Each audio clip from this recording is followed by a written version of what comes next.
অঙ্গনবাড়ি কর্মী সহায়িকা সংস্থা জিন্দাবাদ, মধ্যাহ্ন ভোজন কর্মচারী ইউনিয়ন জিন্দাবাদ, মধ্যাহ্ন ভোজন কর্মচারী ইউনিয়ন জিন্দাবাদ, নির্মাণ শ্রমিক ইউনিয়ন জিন্দাবাদ, নির্মাণ শ্রমিক ইউনিয়ন জিন্দাবাদ।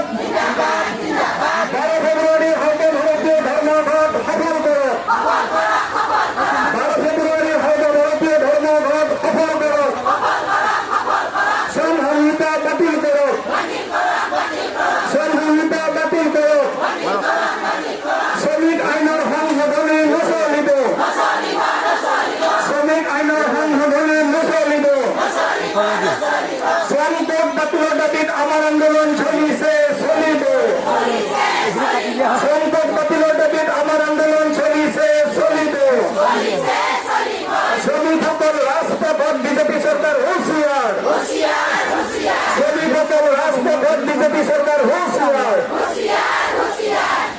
মোৰ শ্ৰদ্ধাৰ শ্ৰমিক বন্ধু বান্ধৱীসকল, আপোনালোক আটাই অৱগত যে আজি সমগ্ৰ ভাৰতবৰ্ষতে ভাৰতৰ কেন্দ্ৰীয় চৰকাৰ বিজেপি চৰকাৰে প্ৰৱৰ্তন কৰা এক কলা আইন শ্ৰম সংহিতা, এই শ্ৰম সংহিতা বাতিলৰ দাবীত ভাৰতবৰ্ষৰ আটাইকেইটা সৰ্বভাৰতীয় শ্ৰমিক ইউনিয়ন আৰু অন্যান্য কৰ্মচাৰী ইউনিয়ন, ইয়াৰ উপৰিও সৰু সুৰা কল কাৰখানাত থকা শ্ৰমিক ইউনিয়নসমূহে যৌথভাৱে আজি 12 ফেব্ৰুৱাৰীৰ সৰ্বভাৰতীয় ধৰ্মঘট আহ্বান জনাইছে। আৰু আমি লক্ষ্য কৰিছো যে এই সৰ্বভাৰতীয় ধৰ্মঘটৰ প্ৰতি বিভিন্ন ৰাজনৈতিক দলে সমৰ্থন জনাইছে আৰু তেওঁলোকে ইয়াক ভাৰত বন্ধলৈকে ৰূপান্তৰ কৰিবলৈ ভাৰতৰ ৰাজ্যক আহ্বান জনাইছে। আৰু আমি অতি আনন্দৰে সৈতে জনাওঁ যে আমাৰ এই অঞ্চলতো 12 ফেব্ৰুৱাৰী তাৰিখৰ এই দেশজোৰা ধৰ্মঘটৰ প্ৰভাৱ সৰ্বতোপ্ৰকাৰে পৰিছে। আমি ৰাতিপুৱাতে লক্ষ্য কৰিছো যে এখনো 4-চকীয়া বাহন চলা নাই, এখনো ট্ৰাক চলা নাই, এখনো বাছ চলা নাই।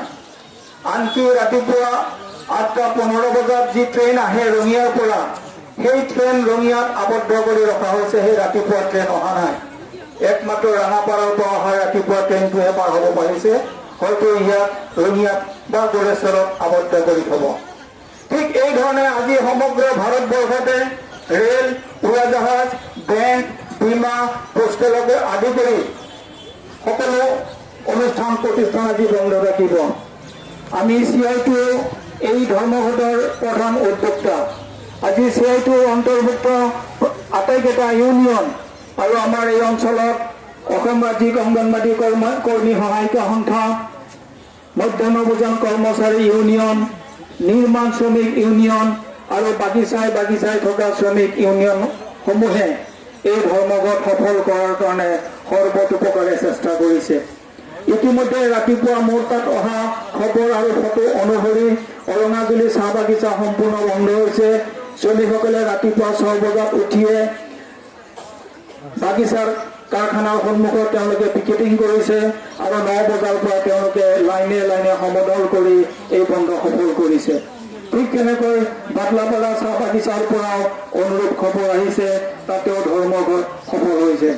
বাকী চাহ বাগিচাসমূহত আমাৰ ইউনিয়ন নাই যদিও বাকী ইউনিয়নসমূহে এই ধৰ্মঘটলৈকে সমৰ্থন জনাইছে, গতিকে বাগিচা সম্পূৰ্ণ বন্ধ হোৱাটো স্বাভাৱিক।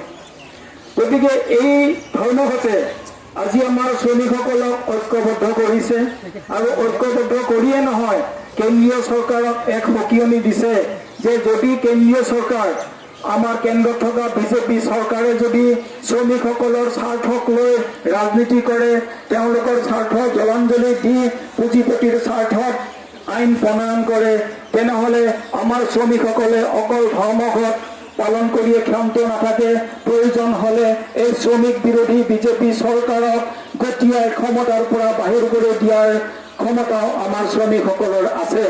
গতিকে আজিৰ এই ধৰ্মঘট কেন্দ্ৰীয় চৰকাৰলৈ এক সকিয়নি। যদিহে আমাৰ এই কৰ্মচাৰীসকলৰ, অংগনবাড়ীসকলৰ, ৰন্ধন কৰ্মচাৰীসকলৰ, নিৰ্মাণ শ্ৰমিকসকলৰ, বাগিচাত কাম কৰা হাজাৰ হাজাৰ মেহনতি মানুহৰ স্বাৰ্থত আইন নকৰি একমাত্ৰ মুষ্টিমীয় কেইজনমান পুঁজিপতি বিশেষকৈ আম্বানী আদানী ৰামদেৱ এওঁলোকৰ স্বাৰ্থত আইন প্ৰণয়ন কৰিলে কিন্তু এই চৰকাৰক আমি ক্ষমতাৰ পৰা গতিয়াই বাহিৰ কৰি দিম। আজিৰ এই ধৰ্মঘটৰ মূল তাৎপৰ্য এইটোৱে। আজি আপোনালোকে যেতিয়া ঘৰত উভতি যাব নিশ্চয় আপোনালোকক সুধিব যে কিহৰ ধৰ্মঘট আছিল। আপোনালোকে দুটা কথা ভালদৰে মনত ৰাখক। আজি এই ধৰ্মঘটৰ মূল দাবী শ্ৰম সংহিতা বাতিল কৰক। বিজেপি চৰকাৰে নৱেম্বৰ মাহত শ্ৰম সংহিতাৰ অৰ্ডিনেন্স জাৰি কৰিছে, অৰ্থাৎ ইয়াক আইনত পৰিণত কৰা হ'ব। শ্ৰম সংহিতা কি, শ্ৰম কোড কি? এই শ্ৰম কোডে আমাৰ ভাৰতবৰ্ষত থকা যিবিলাক শ্ৰমিক আইন আছিল, ব্ৰিটিছৰ দিনৰ পৰাই যিবিলাক আইন আছিল আৰু যিবিলাক আইনৰ গইনালৈ, যিবিলাক আইনৰ অধিকাৰলৈ আমি কাম কৰি আছিলোঁ। আমি অংগনবাদীসকলে মিনিমাম ৱেজ দাবী কৰিছোঁ, সেইটো আইনত আছে। আমি অংগনবাদীসকলে নিজৰ কামৰ চৰকাৰীকৰণ কৰাৰ দাবী কৰিছোঁ, এই দাবী এই আইনখনত আছে। আজি মধ্যাহ্ন ভোজন কৰ্মচাৰীসকলে মিনিমাম ৱেজ দাবী কৰিছে, এই মিনিমাম ৱেজৰ অধিকাৰ এই আইনবিলাকত আছে। আজি আমাৰ বাগিচাই কাম কৰা শ্ৰমিকসকলৰ মিনিমাম হাজিৰা, সৰ্বনিম্ন হাজিৰা 600 টকা এই আইনখনে দিছে, পূৰ্বৰ আইনখনে দিছিলে। তাৰোপৰি কোনো এজন কৰ্মচাৰীক বিনা কথাত যদি খেদি দিয়ে তেনেহলে আমি আইনৰ সহায় ল'ব পাৰোঁ, এই শ্ৰমিক আইনবিলাকত আছে। আজি যদি আমাৰ এগৰাকী অংগনবাদী কৰ্মী বা সহায়িকাক বা এগৰাকী ৰান্ধনীক বা এগৰাকী বাগিচা শ্ৰমিকক যদি কোনো কাৰণ নোহোৱাকৈ মেনেজাৰে বা অফিচাৰে বা কোনো বিষয়াই নিজৰ খেয়াল খুচি মতে তেওঁক কামৰ পৰা খেদি দিয়ে তেনেহলে তেওঁ এই আইনৰ সহযোগত চেলেঞ্জ কৰিব পাৰিব আৰু সেই কাম ঘূৰাই অনাৰ যি অধিকাৰ, এই অধিকাৰ তেওঁলোকে পাব।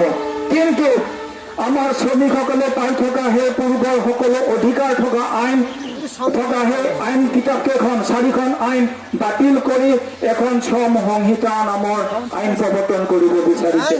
এই আইনৰ জৰিয়তে শ্ৰমিকসকলে ইউনিয়ন কৰিব নোৱাৰিব। আপোনালোকৰ এটা ইউনিয়ন আছে, চৰকাৰী পঞ্জীয়নভুক্ত ইউনিয়ন।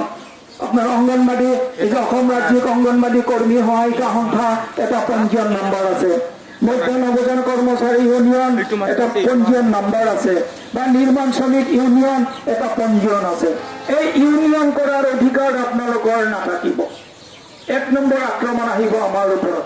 এতিয়া ভাবি চাওক, ইউনিয়ন থকাৰ পিছত এই ইউনিয়নৰ সুবিধা লৈ